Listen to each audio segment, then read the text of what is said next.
Where are we going with that? Well, I get so sidetracked that I Flag. get to do things. Flag. Flag it, yeah. He's hungry. Yeah. Okay. Okay. You done? So we actually had an offer from, and that was to be funded by Freeport McMoran, that to have Local First Arizona come and facilitate exactly what is being discussed here today. And Great. so we need, and it didn't move forward because we didn't have response from more than 3 of our bed tax organizations. Really? And so, you know, we need to re-engage with them, have this conversation. I believe this offer is still on the table, and we definitely need to be taking advantage of it. I think it'll be much more successful and effective if we do have that outside party facilitating the conversation. And Local First is absolutely probably the best organization to do it. And I think too, the city could learn from them as well. You know, it's not just a one-way, road. And then one, so we have our marching orders here.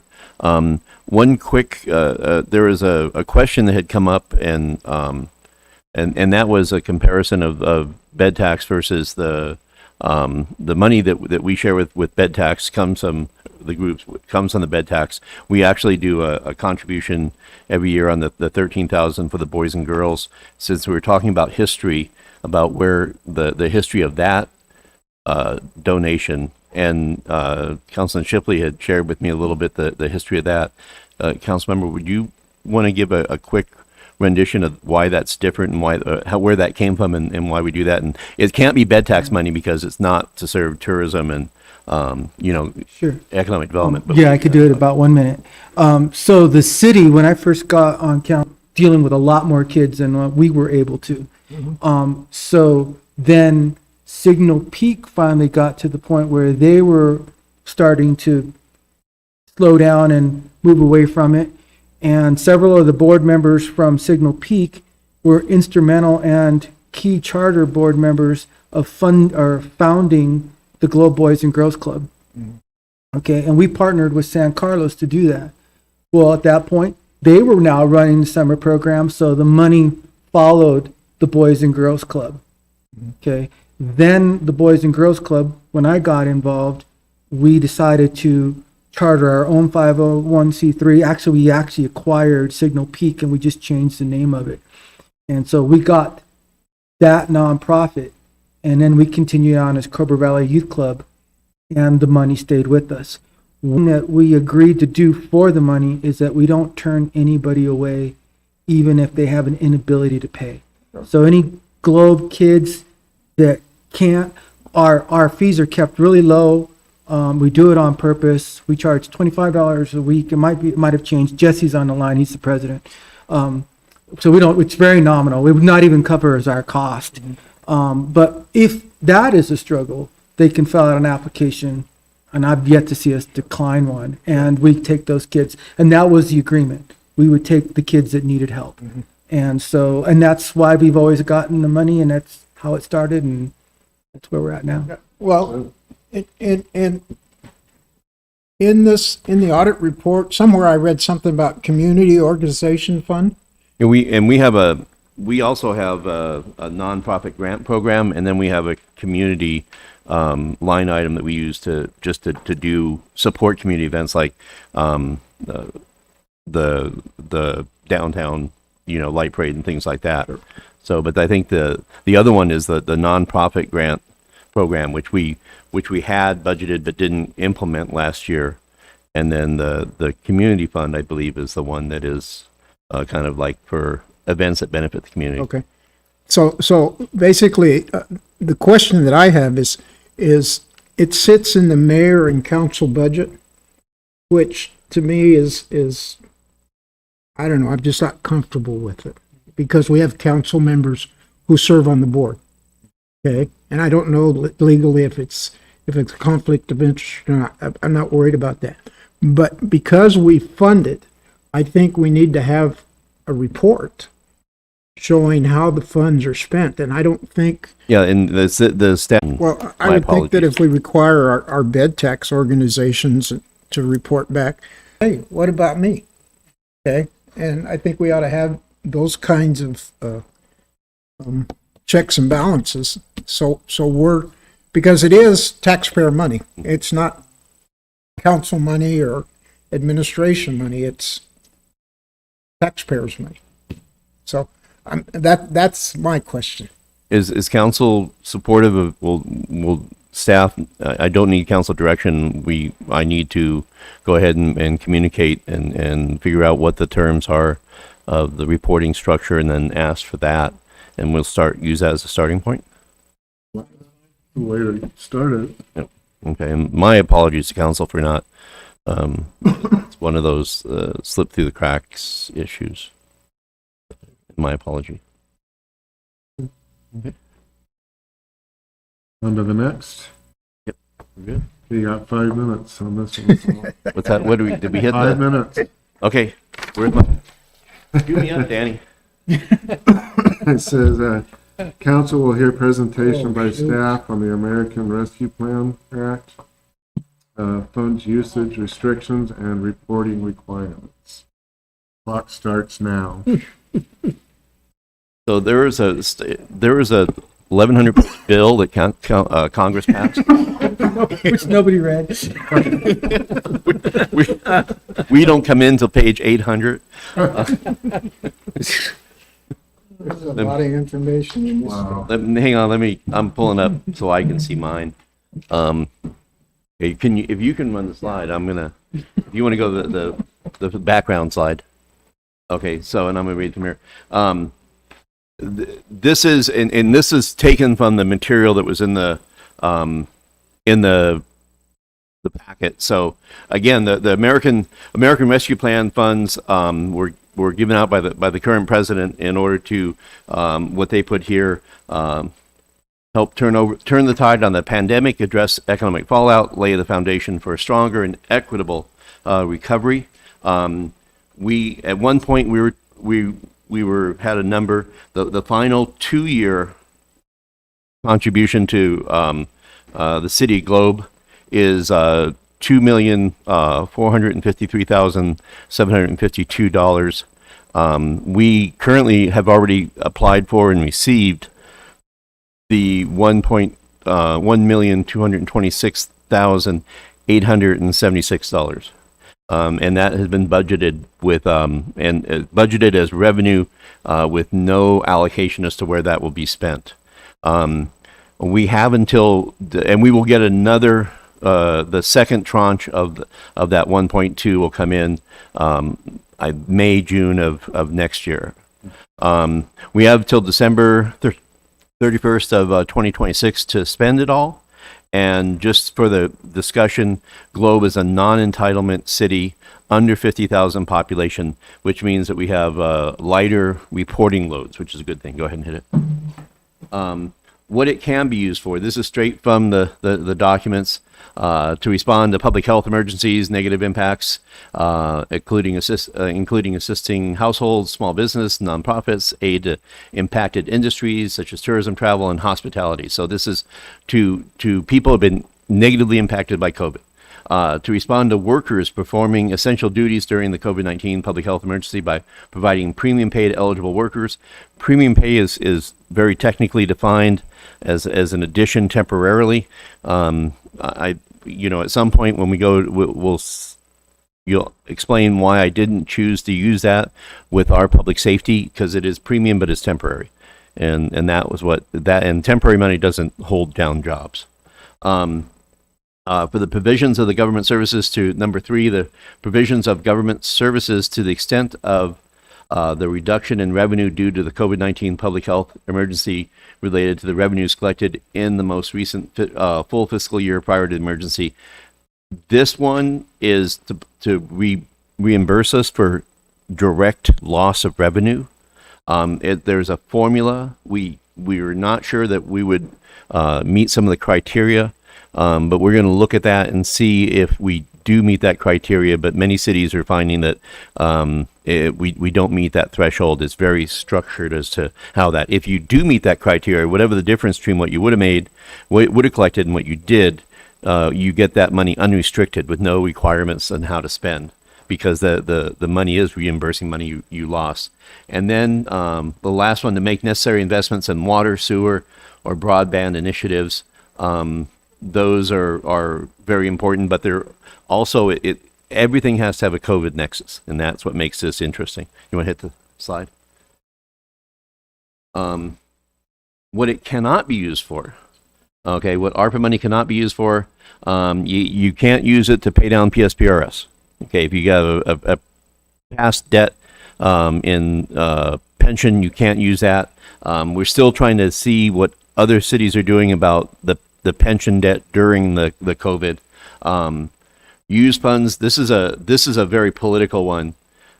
Use funds to directly or indirectly offset a reduction in the net tax revenue of the state resulting from change in laws, regulation, or administrative interpretation. The way I've always seen this is you can't put off, use this to buy down a potential tax increase. You can't lower taxes because of this. Let's say we were going to raise taxes for widgets because we need that, but then we use this money to supplement that with and hold back on our widgets, and so they don't want you to offset future taxes. It's complicated. It's political. We'll leave it at that. Additionally, some more targeted. It can't be used on infrastructure that does not meet the ARPA criteria. You got to be careful about the criteria.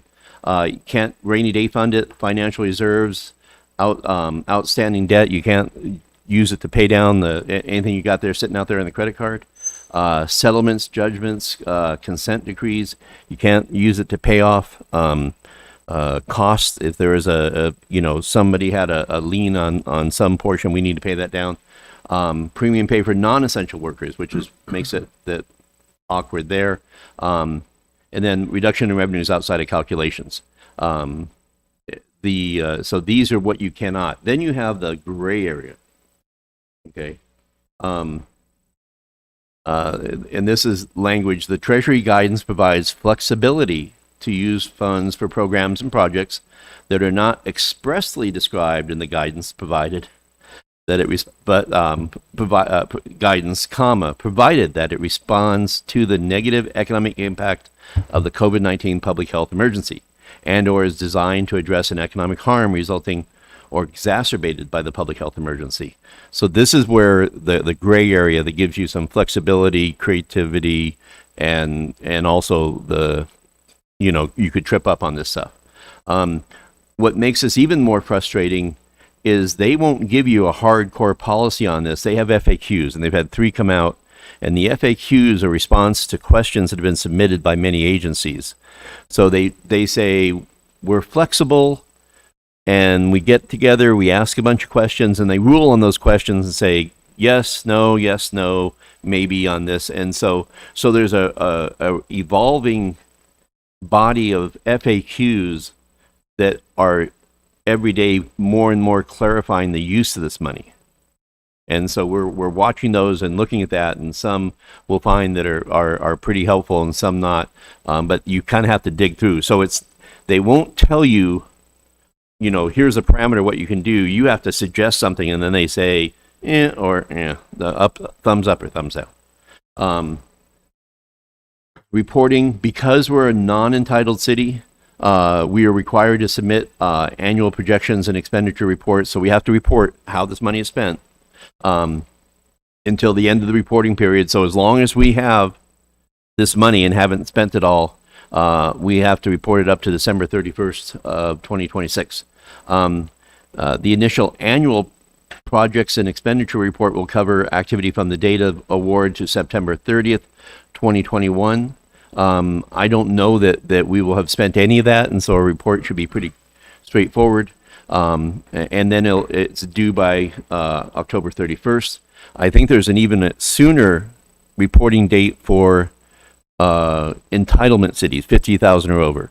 and they've already had to do. They have a much more complex reporting. If you're 250,000 or more, you have a you have to have a plan. Okay, so they've lessened the paperwork for us a little bit. And then subsequent annual reports must be submitted to the Treasury by each October 31st each year. So this would be 2021, 2022, 2023. So our first report probably won't be done until 2022. Yeah, exactly. We'll have that year, and that'll be, unless there's some low-hanging fruit that we really need to address right now, I think we'll be okay. But we will have to do the reports. We will have to do the paperwork. There is no free lunch. And we'll have to make sure that they have a fiduciary responsibility to make sure this money's spent well. So do you have to make a report by October 31st, 2021, showing no expenditures? I believe, Jeannie, are you on the line? Because I am here, yes. Yeah, I mean, even if we spent none of this, I think we have to do a report that says this is how much we accepted, and this is the account activity. It's like having, a bank account, and if no money's moved, you at least have to show Okay. that good. no money's moved. But I don't Correct. think we want to. we don't want to miss it if we No, have to have no, it. we don't want to miss it at all. And so we're on reporting. Okay, so let's go to overall city goals, and this is in no specific order. We want to use this money to make Globe stronger coming out of the pandemic. That's what it's designed for, to help make us stronger. Prepare Globe for the next public health crisis. We thought, it'd be over, 4 months ago, and it's not. And, then we have a couple other things. So we want to invest. So if and when something like this does happen, that we're better seated to make Globe a healthier and safer overall. And I think that's something that we want to do anyway. It kind of meets with our recreation and getting outside, which is kind of getting outside as a COVID thing also. And so we're working on that. We want to maximize the spending benefits to the greatest number of residents. We want to make sure that we do this and we do it to everyone across the spectrum, and then to ensure funds are spent on eligible projects. We want to make sure, and this is the hard one because it's kind of trial and error to some of these. One more. And let me do this one. We can go back to the last slide. This is my last slide of the question, but going forward, I think one of the things that we'd like to do, majority of the council, Vice Mayor, I know you're not able to make it because you work awful hours, but so none that I could work. And but the majority of council is going down the League of Cities. You're going to be networking and meeting with many other council members and mayors of other cities. At the last conference, this was the question of the hour is, what are you doing with your ARPA money? And we're learning from each other what works, what the rationale. Everybody has got their own sources, and so I think the best thing that this council can do to start with, even before staff brings anything forward, is talk to your peers in other cities and find out what they're doing with their money and how they're using it and how they're justifying it. And now it has to be, if you talk to the city of Phoenix, it's gonna be way different. But you talk to Wilcox, it may be very similar. We want to look for similar populations, amenities, growth, and economic outlook. But I think but some people may have it nailed down. You're going to be looking at cities like Mesa that have 10 times what we have, but the concept is the same. The qualifications are the same. So we're hoping that council can help develop some ideas and see what others are doing. We will also be doing the research. We will research the FAQs and talk to our partners. At some point, we'll meet back in a work session and kind of compare notes and see where the priorities are. Let's bring your ideas together, our ideas together, set some priorities. Then from those, I think we need to go and do the research on them and make sure what we're hearing and are there any pitfalls? You know, how do you justify that? How do you document that? Because documentation is important. And then come back and finally with a council presentation and direction as to how we allocate this money and use this.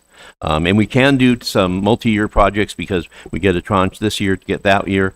I believe that the infrastructure, water, wastewater, broadband, moving things outside. We have improvements due to our cemetery. That's easily justifiable. There's a wide range of ideas, but I think we need to have council's guidance on what's a priority and staff's guidance that we're doing it properly. Questions? Oh, if you did want to go back to the overall goals, you want to hit back one more time? And these are very over encompassing, but I think these goals fit into the justifications that we're stronger on the backside of the pandemic. Again, if you tie it to COVID, and that because of COVID, people were indoors, so we're doing more outdoors. Because of COVID, we've had more. There's just all kinds of ways you can talk about that. We've learned different things. So I think these are what I would say to think about when you do go down and talk to your cohorts and your peers at the League of Cities, that you think about how do we get stronger? How do we prepare for the next crisis? How do we make people safer? And how do we benefit the most people? And then we can worry about the making sure that it's legal and fits the criteria. Now questions. Oh, it's good. Okay. You good, Mike? Okay. Jesse, you have anything? I don't have anything. And then we'll put this on 3x5 cards and send them with you. Okay. Okay. Post-it notes. Well, we'll make a special one for you. Okay, Okay. Mr. Vice Mayor, members of council, thank you very much. thank you. Okay, you did more than 5, but Well, That's pretty close. it takes your help in not asking a bunch of questions. all right. Okay, next is the consent calendar. Matters listed under the consent calendar are considered to be routine and will be enacted by one motion and one vote. Public hearing items are designated with an asterisk. Prior to consideration of the consent agenda, the mayor will ask whether any members of the public wishes to remove a public hearing item for separate consideration. Members of the council and/or staff may remove any item separate for consideration.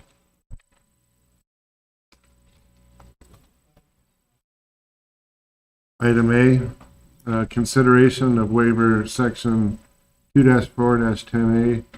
Prior discussion to allow action on the balance of the consent agenda. 1, accounts payable, $384,727.61. 2, consideration of approval of council minutes, September 22nd, 2020, and August 10th, 2021. Item B, consideration of agreements and purchases less than $25,000. C, consideration to approve change order number 1 to PO number 22-0008 with Accelerated Construction and Excavating for emergency repairs on a collapsed damaged culvert, 6th Street, in the amount of $5,200, funded through account number 51-80-53000 wastewater contingency. Item D, consideration to approve additional funding in the amount of $2,255.81 to contract number CS-2021-0017 with Pumpman Phoenix for the Cutter Booster 3 rehab project to cover change orders 1 and 2, funded through account number 50-80-52200 water capital outlay construction. Item E, consideration to approve change order number 1 to contract number GS-2020-0033 with I tank in the amount of $5,887 for the Bonita Flats Booster Hydro Pneumatic Tank project funded through account number 50-80-51248, Water Department pipes and fittings. Item F, council will consider and possibly approve the fiscal year 2021 fourth quarter distribution of bed tax funds in the amount of $16,367.97 to the Globe Miami Regional Chamber of Commerce to be paid from account number 10-51-51900, General Fund Community Organizations.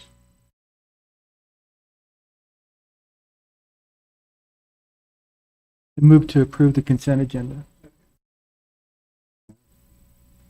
We have a motion and a second. Those in favor signify aye. Aye. Aye. Those opposed signify nay. And those, any abstaining? Motion passes. On to new business. A, consideration to approve resolution number 1841, designating the Globe Miami Chamber of Commerce as the destination marketing organization for the City of Globe for 2021-2022 fiscal year. And Shelley, can you read resolution 1841? Thank you. Thank you, Vice Mayor. Resolution number 1841, a resolution of the City of Globe, Arizona, Mayor and Common Council designating the Globe Miami Chamber of Commerce as a destination marketing organization for the City of Globe for fiscal year 2021 through 2022. Is council pleased with that reading? Yes. Yeah. And Mr. Vice Mayor, Linda, can you do just a really brief overview of? So, we were already in partnership with the chamber. We anticipate that this will be approved because it's a way for us to work best together and leverage each of our marketing budgets. And so this year, what has changed with AOT is and DMO has been designated in the past, and it's never had to be updated unless it was changed by a municipality. And so from this time on, this item will come back to our council each year for the chamber to be designated as our DMO, as long as we partner with them on these marketing efforts. And today we had a awesome work session. We mapped out a year of our destination marketing campaign planning, and it's going to be incredible. By partnering, we were able to purchase Arizona Highway ad space, AAA, USA Today, Arizona Republic. We continued our partnership with Phoenix New Times, and we are also going to be doing a study on, please remind me.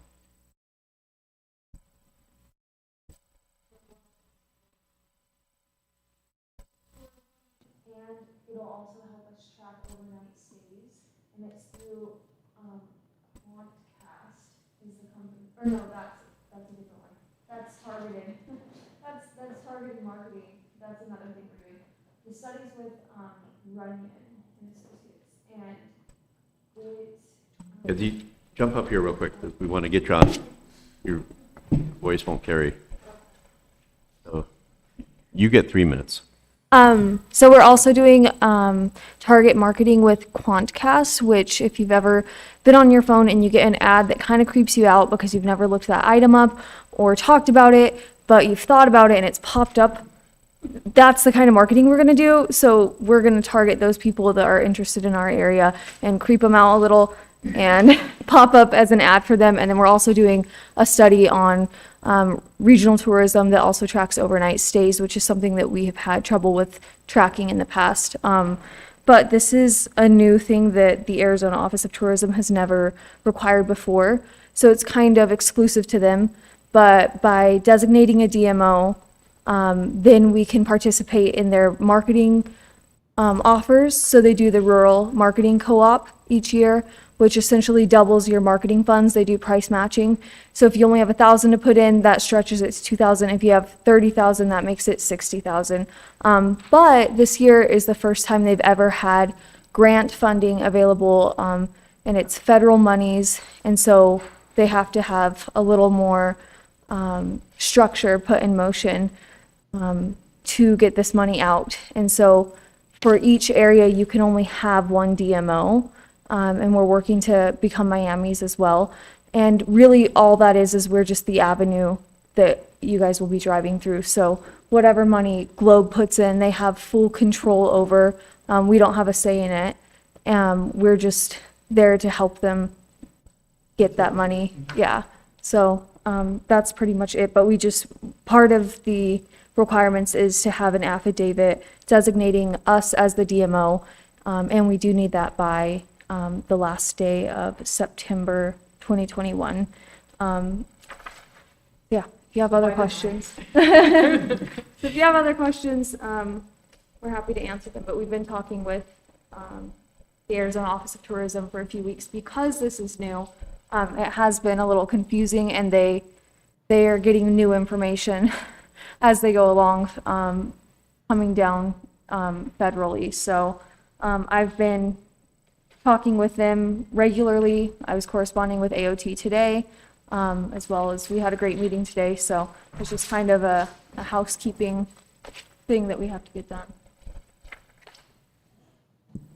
This partnership has allowed us to participate in the rural co-op. So it's basically a buy one, get one free sale. It affords us services and programs that we would never be able to afford. And so we have partnered, as well as with the Southern Gila County EDC has become a partner with us on our buy. So we believe our buy was 33,300, 31.5. And before, I think our biggest spend was 3,000. So it's a tremendous value. So thank you. I do have a question. So for example, like the Old Dominion Days, I know that's their event, but would that be something that we would consider maybe promoting since that's kind of a big deal? Or, Oh, Or when we do the home tour again or something like that? And that's how we created our campaign calendar, is that we know our signature events when they're going to fall, so we are absolutely promoting those events. Any other questions? Councilman Leatham, did you have any questions? I didn't. I think this is a great opportunity for Globe to partner with the chamber and get the chamber the funding that it needs. Yeah, this is a win-win. Definitely. You need action on this tonight? We do need action, or this is new business? Want to waive the rules? or do want You have council always has the option to include a waive the rule if you'd like to. I would move to approve resolution number 1841 and waive the rule to adopt it tonight. Okay. Second. We have a motion and a second. Those in favor signify aye. Aye. Aye. Opposed signify nay. Any abstaining? Passes. Thank you very Thank you. much. I appreciate it. Al owes this one because now it's not going to be on his agenda. Al owes this one because it's not going to be on his agenda. Exactly. Okay, then item B, we're going to go ahead and table item B, correct? Right, and I would ask council to motion to table that till September 14th would be the next available, September 14th? next available public meeting. Second. No. I have a motion and a second. Those in favor signify aye. Aye. Those opposed signify nay. Any abstaining? Motion passes. Item C, consideration discussion to approve IGA 21-0008272-1 with ADOT in the city of Globe for the Hill Street Corridor Project and waive section 2-4-10A prior discussion rule. Funding for this project in the amount of $1,169,400 is through the 2022 Legislative Appropriation Transportation Projects General Fund. The city has agreed to contribute up to $330,600 to complete this project. This local match will be funded through a half-cent sales excise tax, capital outlay, construction, account number 12-80-52200. Jerry? Mr. Vice Mayor, members of council, everybody left. You're gone. We have four, so that's all you need. So Paul told me I had 2 minutes, and it That was earlier. It kind of depends on how long it takes you to accept this $1.1 million. Basically, we were approved through legislature action for 1.169400 through the 2022 Legislature Appropriation Transportation Projects General Fund and for the Hill Street Corridor. This is for the Hill Street Phase 2 that was already on the tip and the keg from US 60 down to the New Connie's Bridge. For the sidewalk repairs and asphalt through there. It's also for Broad Street from the New Cottonwood Bridge up to the New Connie's Bridge, tying that section together. And it's also picks up the funding that we didn't count on for the railroad relocation in Connie's Bridge. So those are the three main things that this funding does. To make it a strong application for the legislature, we pledged $330,000 towards the asphalt, and Steve Stratton went to bat for us, and there was no administrative fees coming through ADOT because it was actually sent to ADOT to be processed through them, and so we're doing this strictly in IGA. It's a pass-through from ADOT with no administrative fees. So what they get, we get. Mr. Mayor, members of council, I remember I got a phone call from Jerry about a year ago and says, hey, I'm going to go talk to him about maybe getting money to finish that Hill Street project. Do you mind? And I'm like, sure. and this is and so Jerry got communicated with Representative Dave Cook, and the rest is history. The two of them made another beautiful partnership to benefit Globe. Good job, Jerry. It's nice for Globe to have friends. Yeah. Yes, it is. And Steve. So, you know, quite honestly, don't underestimate Steve Stratton because administrative fees could have been Yeah. upwards 20-25% of this money. So Yeah, no, so getting it out. that was huge for us. Getting out of ADOT's hands was very helpful. Yeah. And not, we don't love ADOT, but So yeah, but it's nice for them to work with us. So, you know, we that way 100% of the money given to us from legislature goes right on the road. So that's what I'm asking, that you approve the IGA. It's already been sent to the attorney. I would move to approve the IGA 21-0008272-I and waive the rule so we can do that tonight. Second. Motion and a second. Those in favor signify aye. Aye. Aye. Those opposed signify nay. Any abstaining? Motion passes. Oh, and just one more thing. I did serve longer than Al, the city manager. Wow.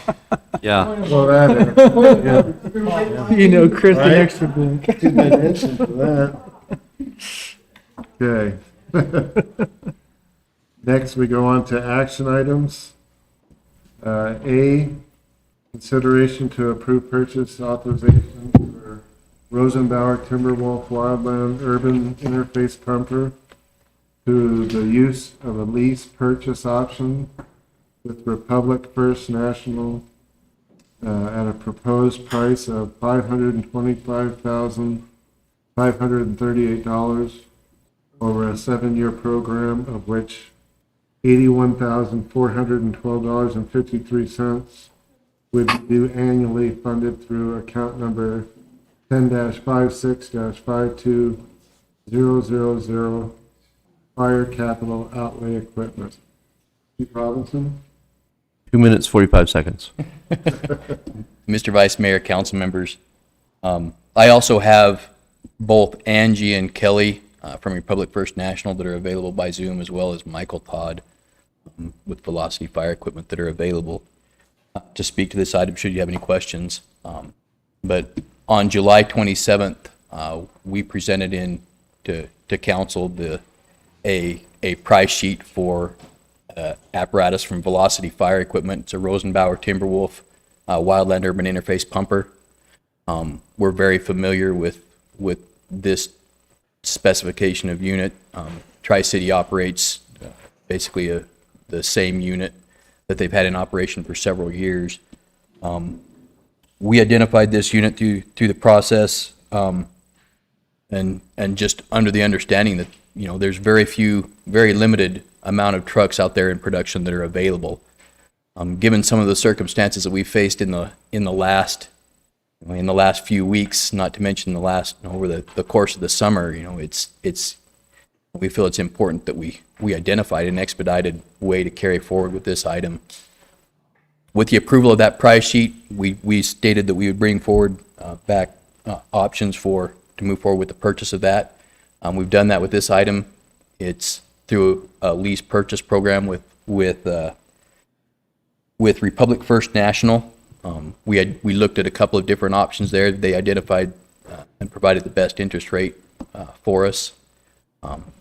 We've since received a verbal approval from them, and we now have the paperwork in hand that would be available for signature on council's approval for this item. I know, you know, it mentions in there that we also have, and I believe Paul wanted to speak a little bit to some options that we also look at for, you know, for the future of that truck and how we go about, how we may be able to go about expediting paying that truck off and that. But for us, you know, we've faced situations just in the last 2 weeks where, you know, something, an apparatus with this type of capability would have been significant for us. It would have enabled us to not be relying on other heavy equipment to move personnel in and out of areas that were flooded, both in the canyons and on Russell Road. And so, you know, this apparatus being in production, it speeds up our timeline significantly compared to having to order one, to spec one, and go through a complete build process. Mr. Mayor, members, Mr. Vice Mayor, members, council, we had been in discussions with, we believe the spirit and the intent of some of the wildfire lands was preemption and prior protection. What's the word I'm looking for? What? I know. Repositioning. But to not only to prevent fires with a truck, but actually post-fire mitigation in all the floods and the issues we've been having. This truck would benefit us on the front end and on the back end of these fire issues. We are still pursuing options with our friends at DEMA as to how this fits into the bigger picture and the spirit of what was passed by the state. But when we had a chance to put a hold on one with the shortages and with so much competition out there, we didn't want to be left shorthanded again with letting one slip through. So we're moving forward with this lease.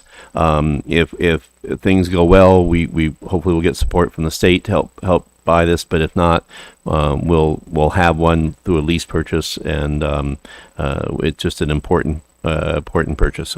So I don't want to let this slip through our hands. We want to get this locked in. and we'll figure out the money. Fernando?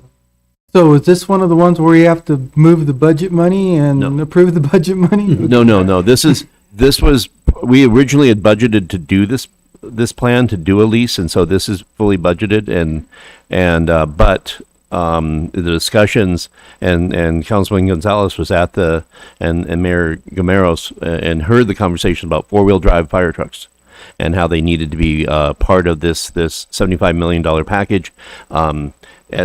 Anytime you're dealing with the state and administration and law and things like that is getting bogged down a little bit.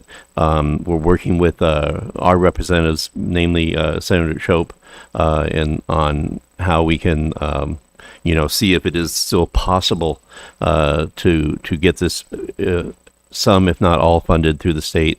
But we can't bank on that. If we can, it'd be a great benefit. It'll help us, but we need to get this truck rolling, and this is what we need to do that. If it doesn't come through on the state level, we'll still have a lease for 7 years.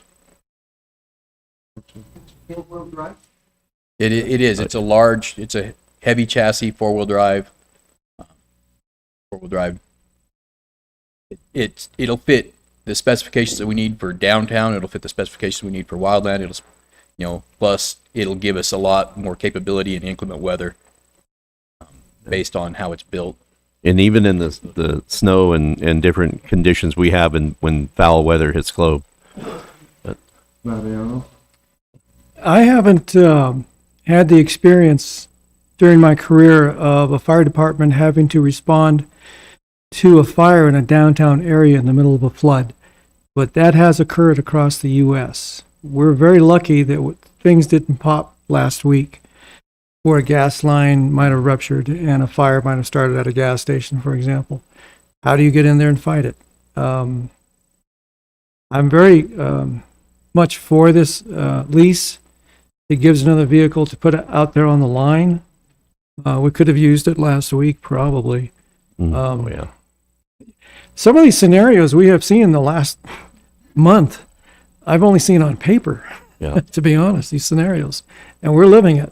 So by all means, we need to get behind this particular item and get it on the line and get it delivered to us and expedited as soon as possible. We need it now. So And Mr. Mayor, members of council, Councilman Gonzalez, this has been a goal for 2 years now for this council to find a way to make this happen. It's been something that we talked about. We've gotten close. We almost had to back off a little bit, and now we're here this year. And so one way, heck or high water, we're gonna get the city needs to have that type 3. yeah, yes, sir. If you want to. It is. Yeah. It is currently in production. Yes. It'll be ready when? Mike, I don't know if you have the ability to speak to that, but I'm sorry, Mr. Vice Mayor and members of council, I didn't hear the question, but Chief, if you could repeat it, I'm sure I'll give my best shot to answer. were you able to get any kind of updated timeline on?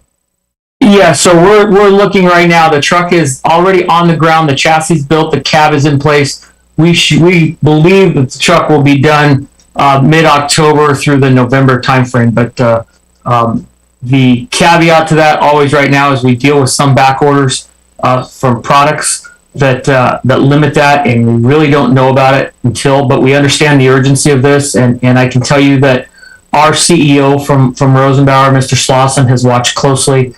He's asked me to personally keep him in the loop about what's happening in Globe, so he's gotten lots of news footage, and he's a man that really takes ownership of the product that we provide, and we really recognize the true work and extreme work, as Mr. Gameros mentioned. This sometimes you haven't seen some of the stuff that you're seeing now, so we recognize that that's the world we're in today. We want to get this truck expedited as quick as possible, but realistically, we're looking, October, November timeframe. Ready? Thank you, Mr. Vice Mayor. For any of you or your guests on Zoom, is this apparatus going to be fully outfitted, or are we going to have to bring in some additional improvements to it when you receive it? in terms of fire equipment, we have in the budget, we put in the line item in capital this year, money to do some of what might be needed in terms of hose, in terms of tools and stuff that would need to go on there. So we accounted for that in the budgeting process to make sure we had that there. Okay, and so a follow-up, if I may. And so will that additional equipment be built onto this unit, or will it be something that we'll do after we receive it? If it passes, obviously. The majority of that equipment is going to be stuff we add in as just like we did with the previous unit. We look at, as we begin to approach the date, we look at what equipment we specifically need to put on it, and we start to place those orders in terms of hand tools, in terms of power tools, in terms of that. Some of that we've already done, and have already started getting some of that on hand.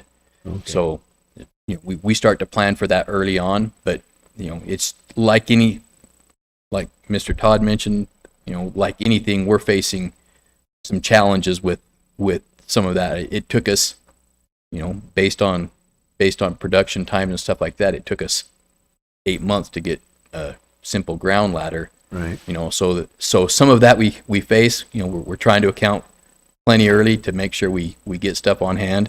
Hose, we usually don't have a big problem getting, and we have quite a bit of stuff on hand right now that would equip that truck for what's needed. It's just some of the power tools, some of that become, that we kind of have to know and get a better feel for where we're going to put them on the truck before we make sure we. Okay, so the build that's going on right now, this cost is allocated for whatever specified on this build. It's allocated for whatever specified in the truck specification, that we get a detailed specification on what specifically is going to be in that truck. Okay.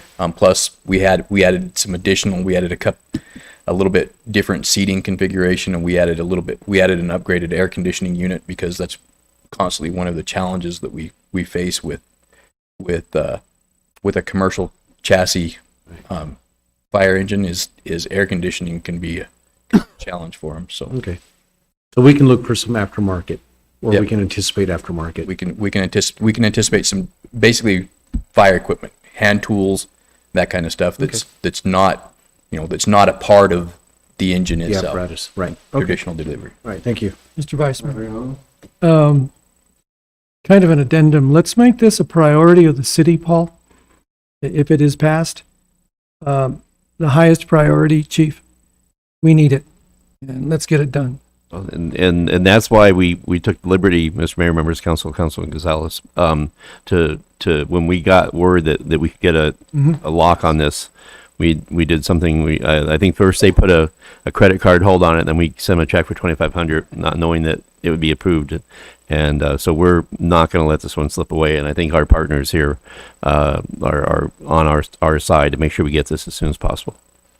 Thank you, Mr. Vice Mayor. Chief, I have a question. Where are we going to store the new engine? So, as yeah, well, that's in the new fire station is Over? as Four-wheel drive is as all of you are no doubt aware, we do have challenges when it comes to being able to put apparatus in our current facilities.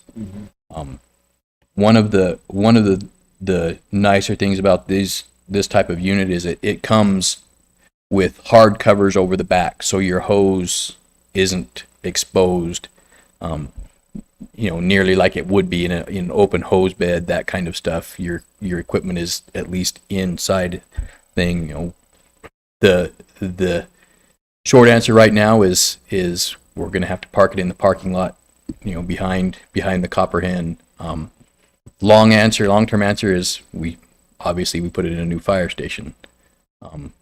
In the interim, we'll look for some opportunities to maybe find some funding to put up a shade structure back there to do that. That's not, it's not an uncommon practice. It's not ideal when it comes to facilities, but sometimes you have to accommodate.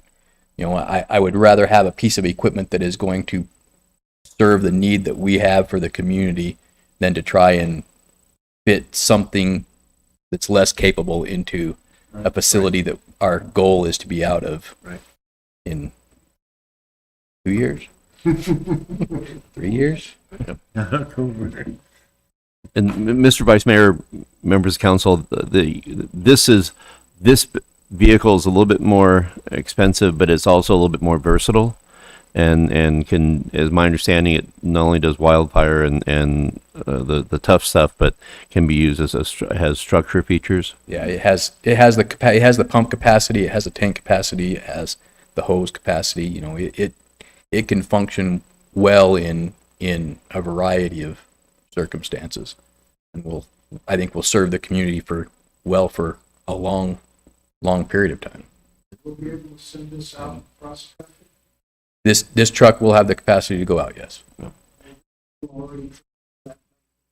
we have people trained. We have people in. All of our personnel remain wildland trained. We work to continue building them up, building those qualifications. We currently have 2 qualified engine bosses that are qualified to go out and lead that type of equipment and supervise that type of equipment. So, and we're building some others to be able to do that and meet those qualifications. Did you say we have 2 engine bosses? Yep. 2 current certified. 2 current certified engine Okay, bosses. We 'cause I just know lost that- one recently due to a change in employment. He decided to take a job at another location, but you know, we also have individuals that are a part of the way there. They're working through those qualifications. It's a pretty extensive process to get through, that ultimately ends in a peer review from fire leadership around the state that will look at their qualifications, look at their experience records, and make a determination on whether or not they qualify to be in that leadership role. So. Any other questions? Mr. Vice Mayor, if there's no other questions or comments, we have been talking about this for a couple of years, and I'm glad that we're at this point here today. I'd like to see that grin on your face, because I also have a grin. I motion to approve the acquisition of the specified Rosenbauer Timberwolf Wildland Urban Interface Pumper under a lease agreement with Republic First National, and authorize the city manager to sign the necessary documents following review and approval of the city attorney. Second. Do I have a motion and a second? Oh, damn time. Those in favor signify aye. Aye. Aye. Those opposed signify nay. Any abstaining? Congratulations. Yeah, go get it, Vice Gary. Mayor, Yeah. members of the council, I'm looking forward to it. we appreciate this. I'd like to request one of the first riders on that truck. And Mr. Vice Mayor, members of council, thank you to our partners who hung out tonight to be here for questions, and I appreciate you staying with us and through the technical difficulties. You're absolutely welcome. We're honored to be a part and be partners with you guys in the city of Globe. So thank you. Thank you. Thank you. Thank you. Looking forward to it. Okay. Late agenda items. I had to close the meeting and open the public hearing, correct? Right. Okay. So Well, you just open the public hearing. we'll just open the public hearing? Oh, okay. I open the public hearing in consideration to approve Arizona Department of Liquor License application for the multi-license acquisition number 152655 for Speedway Liquor License located at 1690 East Ash Street, Globe, Arizona. And I see no one racing for the microphone to speak. They're Well- racing to it, right? Well, there is a scenario where it could happen, but I see no one. Okay. So, I can go ahead and close the hearing. And then go for the motion, correct? Okay. Close the public hearing. And do I have a motion to waive prior discussion rule and approve?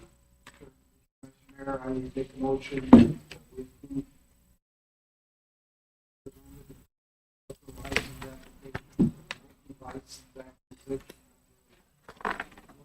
$655 for Speedway liquor license located at 1690 East Ash Street, Globe, Arizona. Second. There's a motion and a second. Those in favor signify aye. Aye. Aye. Opposed signify nay. Any abstaining? Motion passes. Okay. And then we move to item No, he's okay. B. So we have a call to the public to second. Kelly, And do we have any? No emails? I forgot to say Z, I'm sorry. That's my. Nobody there? Nope. Nothing? Good. Okay. Scheduling of meetings?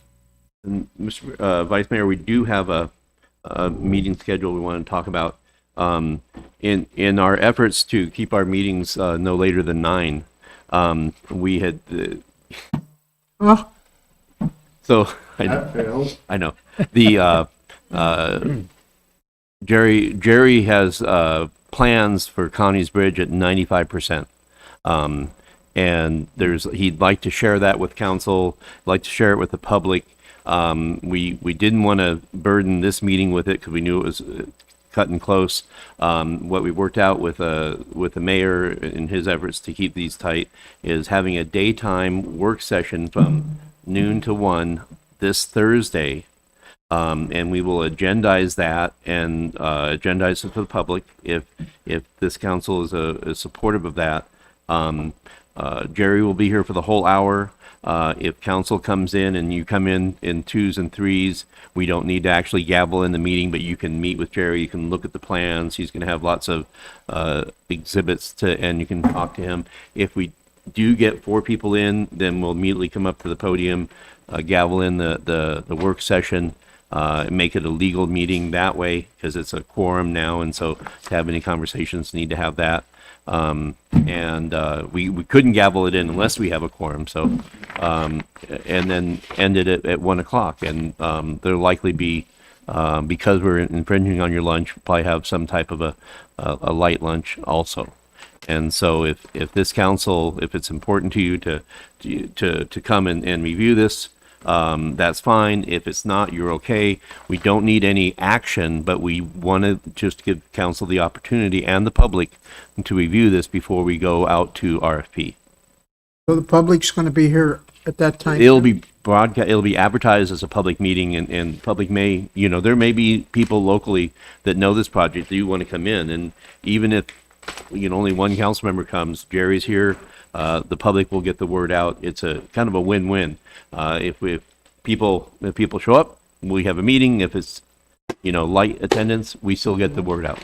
Yeah. Go ahead. Mr.